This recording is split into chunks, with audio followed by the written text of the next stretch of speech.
With summer upon us, maybe your goal this year is to get it tight, or maybe grow those big muscles so you can invite all your friends to the gun show. Oh yeah, brother, what you gonna do? Or maybe you want to ask people which way to the beach. Is it this way? Is it that way? Have you seen it? I don't know. But we want you to be happy when you see yourself in the mirror. So one way to do that is to eat tuna. You can find these silver delights pretty much anywhere. They're cheap, packed with protein, a low-calorie meal on the go, and if you don't feel like just globbing on some mayo, gross, and crab cakes might break the bank right now, then I have an alternative for you. So let's eat some tuna. Nope, not that way. First you gotta open it, don't eat the can. No, it's not gonna work out too well for you. So let's grab a can opener and get to work. So a delicious tuna cake is going to need a delicious creamy base, and for that we're going to make our own homemade mayo for a nice remoulade. You could just use mayo, but it's a little bit boring, so we're gonna spice it up with a remoulade. So I'm just going with 1 egg yolk here, to which I'm going to slowly stream in about a cup of olive oil. I didn't actually use the whole cup, it was more like half a cup to 3/4 of a cup, but you just want to really go really slow to really get that emulsion going. Once you have that, you can start to pick up the speed, but you definitely want to start really slow. If you have an emulsion blender or like a Roku blender, it's a lot easier than doing it with a whisk by hand, but if you're going to do it this way, and I chose to do it this way since it's only 1 egg yolk and it really doesn't take too long, you want a nice flat surface with something under the bowl to hold it kind of steady, which is why I'm using that pot holder. You could use the egg white, it just comes out a little bit different in color and consistency, so I like to just use egg yolks and just really slowly stream in that oil. Again, once you have that base, you can kind of pick up your speed, but you have to start slow in the beginning to get it nice and creamy like this. And now it's ready for us to flavor it up. So now that we have this nice thick yellow mayo, let's throw in some red onions, about 1/4 of a red onion chopped very finely, a nice fat tablespoon of garlic, and now classically you use mustard. I don't really like mustard, so I'm going with honey mustard, which I do like. I like the sweetness, and I just like honey mustard more than regular mustard. This is half of a lemon with the zest and the juice. Be careful not to get any seeds in there. Chop up the zest real fine, it works great.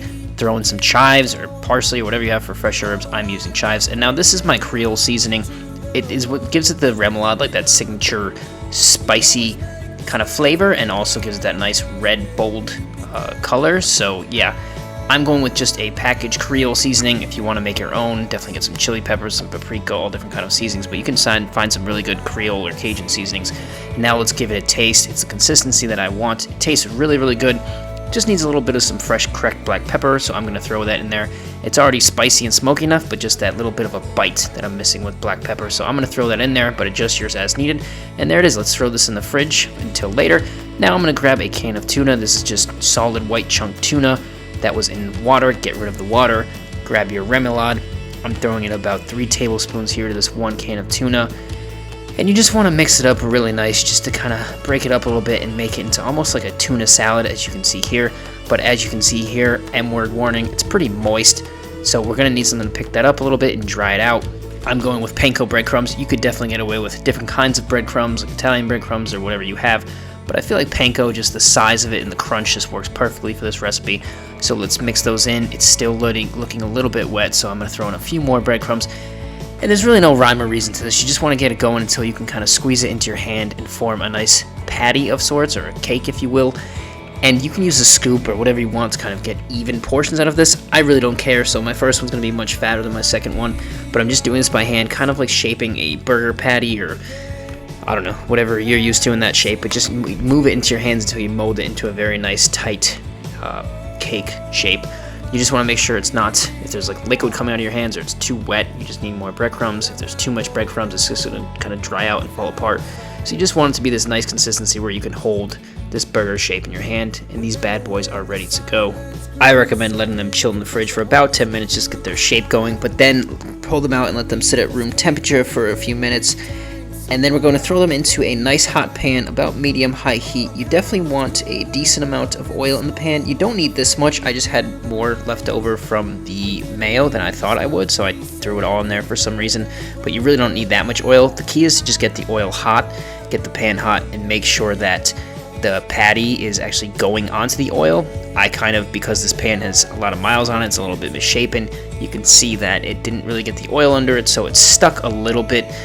But it's forgiving. As long as you kind of shape them right, it really doesn't matter. And you can see here, it's stuck a little bit to the pan, but I wasn't really too worried about it. They still really got a nice crispy sear on them, and here you go, a nice close-up. The beauty of this tuna cake is the contrast of the really hard crispy sear on the outside with the chunky tuna in the middle. It just works out so perfectly. Now I'm just going to garnish with our same remoulade right over top. It's cool, it's creamy, it's spicy, it's just the perfect contrast to kind of tie this dish together. I like to throw some fresh chives on it for a little bit more of a bite and a fresh lemon twist. That acidity really just kind of shines through with this. And there you go. If you would have told me this came out of a $2 can of tuna, I wouldn't have believed you. It looks like an appetizer at a fancy restaurant that you probably pay 20 bucks for. But not to toot my own horn, but I just really like to dress up a boring old can of tuna and kind of make it more appetizing, and this is a really great way to do that. So let's dive in. Fresh twist of lemon over top, the more the merrier. And this might be in a little bit of a fast motion, but I really did inhale this thing. I just really love the contrast of flavors and textures, and that really crispy hard sear on the outside with the chunky tuna in the middle. It doesn't taste like canned tuna, it just tastes like kind of like a crab cake would, but obviously with a slight different flavor because it's tuna, it's not crab, duh. But it's just really excellent. It's really delicious. I'm feeling stronger already. I'm ready to run down the beach in my Speedo. I highly suggest you try this. As always, have fun with it. Make it your own. For goodness sake, have a tuna cake. Oh yeah.